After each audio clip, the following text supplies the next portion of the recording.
am going to discuss today about the Gilbert multiplier cell. Now in this is the basic circuit of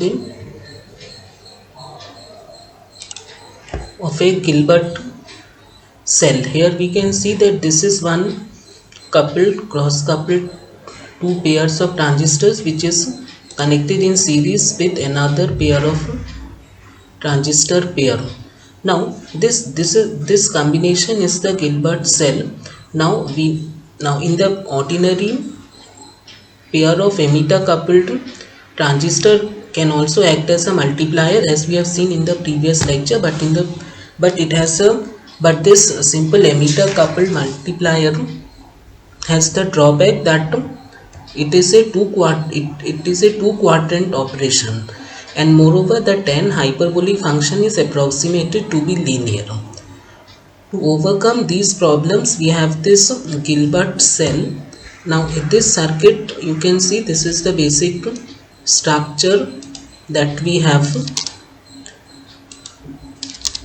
Then this is the mathematical expression that we get it from. Now IC3. Now what is this IC3?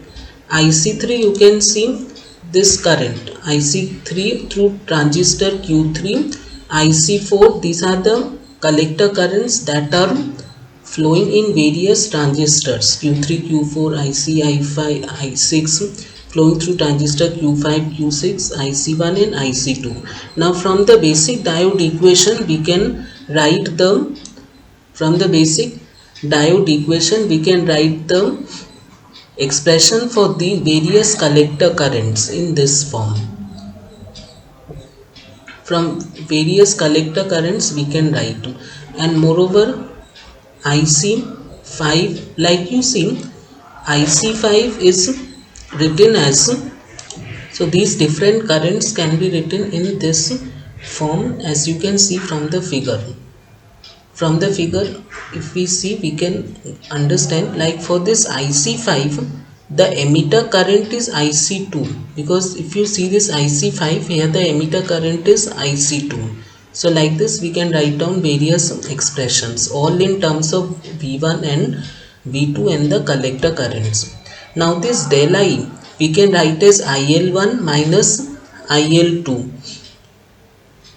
You can see IL1 minus IL2, like this we can write, or we can write as del I as IL1 is IC3 plus IC5.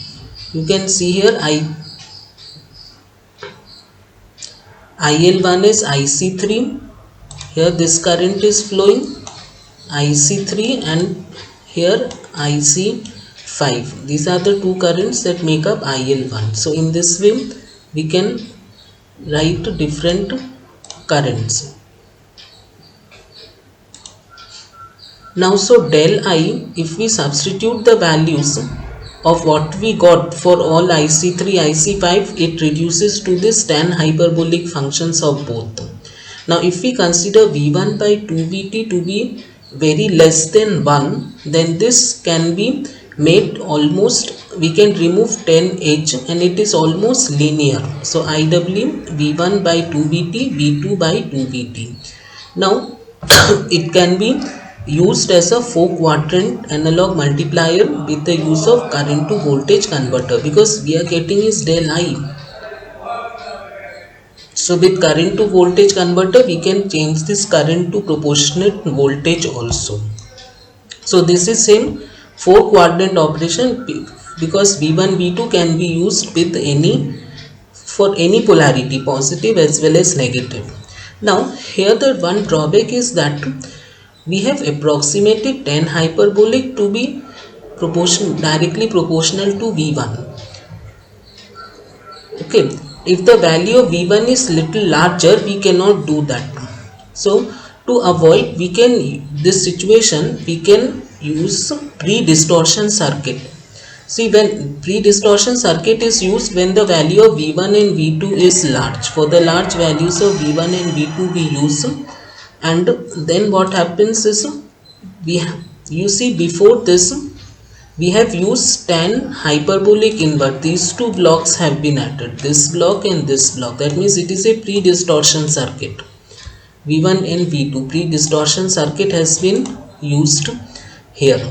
Now this inverse hyperbolic block, if we see what is inside it, we get like this. Say V1 we are giving input and the differential voltage that we are giving, this say del V. If we give V1, differential output voltage is actually this V1 dash. This is actually this V1 dash. So here it is a voltage to current converter. That means this voltage gets converted to two currents, and from current we get differential output voltage. So we can write the expression of IE1 as I01 plus K1V1 and IE2 as I01 minus K1V1. Actually I01 is some leakage current that will flow when we make V1 0.